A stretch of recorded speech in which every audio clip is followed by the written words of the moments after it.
السلام علیکم رحمۃ اللہ وبرکاتہ۔ نماز کے بارے میں سوال جواب۔ تکبیر تحریمہ سے کیا مطلب ہے؟ نیت باندھتے وقت اللہ اکبر کہتے ہیں۔ اس تکبیر کے کہنے سے نماز شروع ہو جاتی ہے اور جو باتیں کہ نماز کے خلاف ہیں وہ حرام ہو جاتی ہیں، اس لیے اسے تکبیر تحریمہ کہتے ہیں۔ فرض نماز کی تکبیر تحریمہ جھکے کہی تو جائز ہوئی یا نہیں؟ جواب نہیں، کیونکہ تکبیر تحریمہ کے وقت فرض اور واجب نمازوں میں جب کہ کوئی مجبوری نہ ہو سیدھا کھڑا ہونا شرط ہے۔ قیام سے کیا مطلب ہے؟ قیام کھڑے ہونے کو کہتے ہیں اور کھڑے ہونے سے ایسا سیدھا کھڑا ہونا مطلب ہے کہ گھٹنوں تک ہاتھ پہنچ سکے۔ سوال: کتنا قیام اور کس نماز میں فرض ہے؟ فرض اور واجب نمازوں میں اتنا بڑا ہونا فرض ہے جس میں فرض کے مطابق قرات پڑھی جا سکے۔ اگر کھڑے ہونے کی طاقت نہ ہو تو کیا کرے؟ بیماری، زخم یا دشمن کے ڈر سے یا ایسی کی کسی بڑی مجبوری سے کھڑا نہ ہو سکے تو بیٹھ کر فرض اور واجب نمازیں پڑھنا جائز ہے۔ سوال: نفل نماز میں قیام کا کیا حکم ہے؟ نفل نماز میں قیام فرض نہیں، کسی مجبوری کے بغیر بھی بیٹھ کر نفل نماز پڑھنا جائز ہے۔ بنا مجبوری بیٹھ کر نفل نماز پڑھنے میں تکبیر تحریمہ سے کیا مطلب ہے؟ نیت باندھتے وقت اللہ اکبر کہتے ہیں۔ اس تکبیر کے کہنے سے نماز شروع ہو جاتی ہے اور جو باتیں کہ نماز کے خلاف ہیں وہ حرام ہو جاتی ہیں، اس لیے اسے تکبیر تحریمہ کہتے ہیں۔ فرض نماز کی تکبیر تحریمہ جھکے کہی تو جائز ہوئی یا نہیں؟ جواب نہیں، کیونکہ تکبیر تحریمہ کے وقت فرض اور واجب نمازوں میں جب کہ کوئی مجبوری نہ ہو سیدھا کھڑا ہونا شرط ہے۔ قیام سے کیا مطلب ہے؟ قیام کھڑے ہونے کو کہتے ہیں اور کھڑے ہونے سے ایسا سیدھا کھڑا ہونا مطلب ہے کہ گھٹنوں تک ہاتھ پہنچ سکے۔ سوال: کتنا قیام اور کس نماز میں فرض ہے؟ فرض اور واجب نمازوں میں اتنا بڑا ہونا فرض ہے جس میں فرض کے مطابق قرات پڑھی جا سکے۔ اگر کھڑے ہونے کی طاقت نہ ہو تو کیا کرے؟ بیماری، زخم یا دشمن کے ڈر سے یا ایسی کی کسی بڑی مجبوری سے کھڑا نہ ہو سکے تو بیٹھ کر فرض اور واجب نمازیں پڑھنا جائز ہے۔ سوال: نفل نماز میں قیام کا کیا حکم ہے؟ نفل نماز میں قیام فرض نہیں، کسی مجبوری کے بغیر بھی بیٹھ کر نفل نماز پڑھنا جائز ہے۔ بنا مجبوری بیٹھ کر نفل نماز پڑھنے میں آدھا ثواب ملتا ہے۔ قرأت سے کیا مطلب ہے؟ قرأت قرآن مجید پڑھنے کو کہتے ہیں۔ نماز میں کتنا قرآن پڑھنا ضروری ہے؟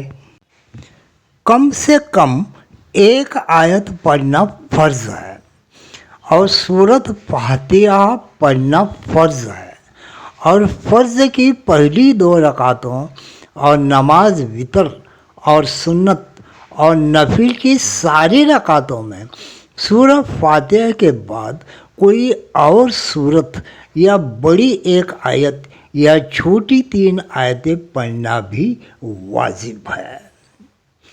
کیا سورۃ فاتحہ تمام نمازوں کی ہر رکعت میں پڑھنا واجب ہے؟ جواب: فرض نماز کو تیسری رکعت اور چوتھی رکعت کے علاوہ ہر نماز کی، چاہے وہ فرض ہو یا واجب یا سنت یا نفل، ہر رکعت میں سورہ فاتحہ پڑھنا واجب ہے۔ سوال: اگر کسی کو